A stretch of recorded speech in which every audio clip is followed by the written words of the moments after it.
Hey y'all, welcome back to my channel. In today's video, I am going to be showing you all a braid out and how to get volume and definition when you have fine hair. As you all can see here, I am starting off on freshly washed and conditioned hair. And of course, we have to go ahead and section our hair into about 4 sections. I do like to spritz my hair with a little bit of water because it allows my leave-in conditioner to go a much longer way. My favorite leave-in conditioner right now is by Design Essentials. It is from their African Shebay line, and this product is very moisturizing and very creamy. As you all will see here, I probably added just a little bit too much product for this section, but all I had to do was just add a little bit to those top sections and it was all good to go. This product has lasted me so long and I just like how moisturizing it is, and it is definitely a product I will repurchase for myself. So I like to start by finger detangling, just making sure that I'm getting that product on every single strand for moisture. This product is just amazing for moisture.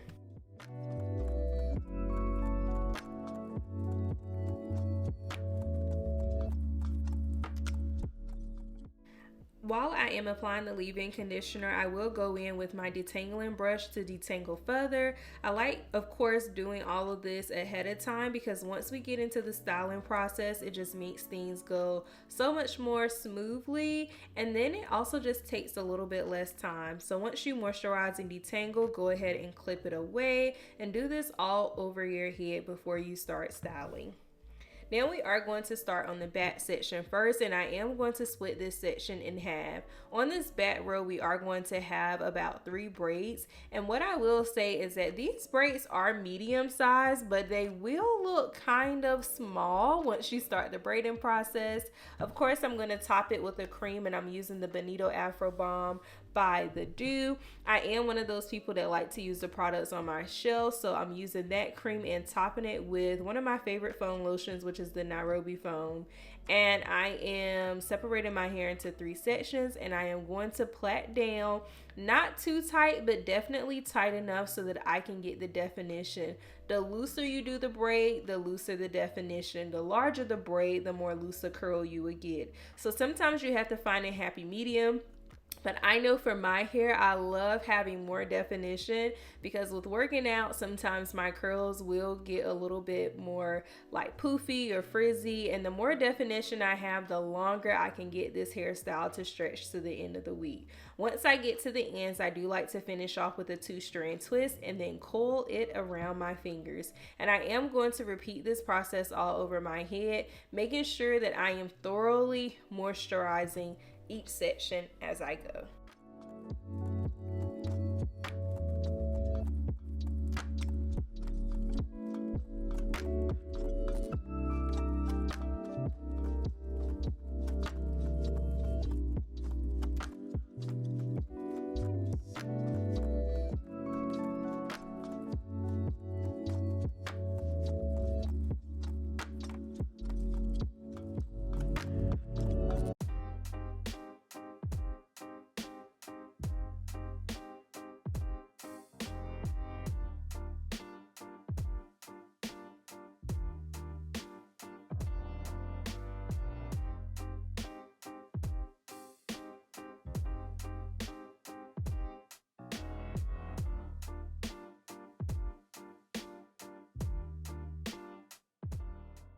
I did about 4 rows in the back in total, so 2 in this bottom section and then 2 right on top. And here's what the back is looking like once I am finished. As you all can see at the ends, they have a nice little coil to them. We need that for the takedown process.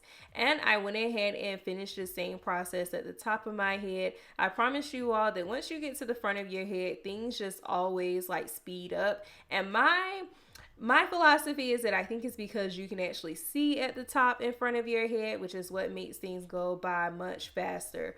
Braid outs do take a little bit more time than twist outs, but I do find that braid outs do allow for more length and sometimes even more volume and definition.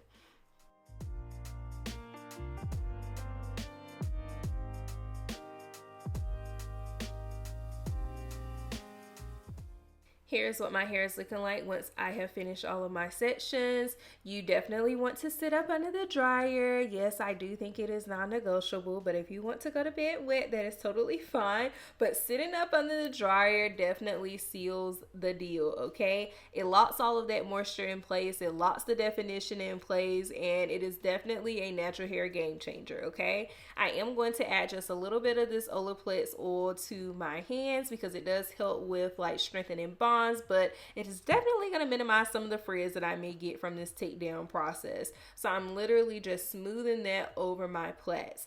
Honestly, I might could have finessed the style with these plaits if my hair was probably a tad bit longer, because honestly they're not completely horrible, but it's something I may think about doing in the future. So that you don't forget a plait, just go ahead and tie some of these sections away so that you can focus on one strand at a time. Usually, as I keep going, I can find a way to unravel these braids faster. Whenever you do braid outs, definitely give yourself maybe like an extra 20 minutes in the morning, because it definitely takes longer to unravel braids compared to twists. So definitely go ahead and do that. I like to separate at a minimum. At a very minimum when it comes to my braid out. Sometimes I don't even separate the sections on the first day because I want the definition to last all week.